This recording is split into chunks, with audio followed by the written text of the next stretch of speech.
कारगिल की बर्फीली ऊंचाइयों पर जहां हवा पतली है लेकिन जज्बा अटूट है, एक ऐसा युद्ध लड़ा गया जिसने एक पीढ़ी को परिभाषित किया। इलाके के लिए नहीं, शक्ति के लिए नहीं, बल्कि सम्मान के लिए। यह साहस, बलिदान और उस जीत की कहानी है जो पूरे देश में गूंज उठी। ये 1999 के कारगिल युद्ध की कहानी है। चलो थोड़ा पीछे चलते हैं। 1971 के युद्ध के बाद भारत और पाकिस्तान के बीच तनाव कभी कम नहीं हुआ। फिर 1998 में दोनों देशों ने परमाणु हथियारों का परीक्षण किया, जिससे दबाव और भी बढ़ गया। लेकिन इसके बावजूद प्रधानमंत्री अटल बिहारी वाजपेयी ने एक रिमार्केबल जेस्चर किया। वे शांति की उम्मीद में 1999 की शुरुआत में पाकिस्तान गए। जब दुनिया एक हैंडशेक देख रही थी, तब पर्दे के पीछे कुछ काला हो रहा था। पाकिस्तान गुपचुप तरीके से कारगिल की बर्फीली छाया में बिट्रेयल की प्लानिंग कर रहा था। 1999 की शुरुआत। जैसे ही कश्मीर में सर्दी बढ़ी, पाकिस्तानी सैनिक मिलिटेंट्स के वेश में लाइन ऑफ कंट्रोल के पार घुस आए।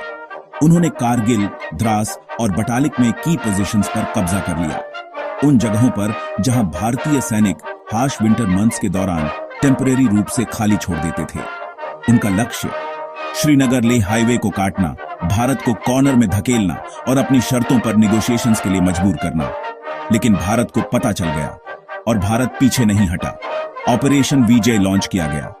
30,000 से अधिक भारतीय सैनिक उन खतरनाक चोटियों को वापस पाने के लिए एक्शन में आ गए। भारतीय वायुसेना ने ऑपरेशन सेफ्ट सागर शुरू किया, ग्राउंड सोल्जर्स को सपोर्ट करने के लिए एयर स्ट्राइक्स की। आगे जो हुआ वह लेजेंडरी से कम नहीं था। बोन चिलिंग एल्टीट्यूड्स पर लड़ी गई लड़ाइयां, कुछ 16,000 फीट से अधिक ऊंची, जहां सांस लेना भी मुश्किल है। हर चोटी की अपनी कहानी थी, हर लड़ाई के अपने हीरो थे। टोलोलिंग टॉप, पहली बड़ी जीत। फियर्स फाइटिंग के बाद सेकंड राजपूताना राइफल्स द्वारा वापस ली गई। टाइगर हिल, 18 ग्रेनेडियर्स के बहादुर सैनिकों द्वारा एक डेयरिंग असॉल्ट में कब्जा कर लिया गया।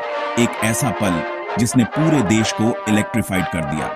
और पॉइंट 4875, जहां कैप्टन विक्रम बत्रा ने चार्ज का नेतृत्व किया, प्रसिद्ध रूप से घोषणा करते हुए, ये दिल मांगे मोर, अल्टीमेट सैक्रिफाइस करने से पहले। कारगिल युद्ध ने लेजेंड्स गढ़े captain Batra, lieutenant Manoj Pandey, rifleman Sanjay Kumar, grenadier Yogendra Yadav, सभी को एस्टोनिशिंग ब्रेवरी के लिए परमवीर चक्र से सम्मानित किया गया। उनकी कहानियां एक प्राउड नेशन की हार्टबीट बन गई। 26 जुलाई 1999 तक लगभग 2 महीने के रिलेंटलेस कॉम्बैट के बाद भारतीय सैनिकों ने खोए हुए हर इंच जमीन को वापस पा लिया था। 500 से अधिक भारतीय सैनिक शहीद हुए, कई और घायल हुए, लेकिन तिरंगा एक बार फिर कारगिल की चोटियों पर गर्व से लहरा रहा था। पाकिस्तान ने अपनी इन्वॉल्वमेंट से इनकार करने की कोशिश की, लेकिन दुनिया ने सच्चाई देखी। कारगिल युद्ध एक वेकअप कॉल था, जिसने इंटेलिजेंस, सर्वेलेंस और माउंटेन वॉरफेयर स्किल्स के क्रिटिकल इंपॉर्टेंस को दिखाया। हर साल भारत विजय दिवस 26 जुलाई को कारगिल के हीरोज और मार्टर्स को याद करता है। एक ऐसा दिन जो सम्मान, आंसू और ग्रैटिट्यूड से भरा होता है।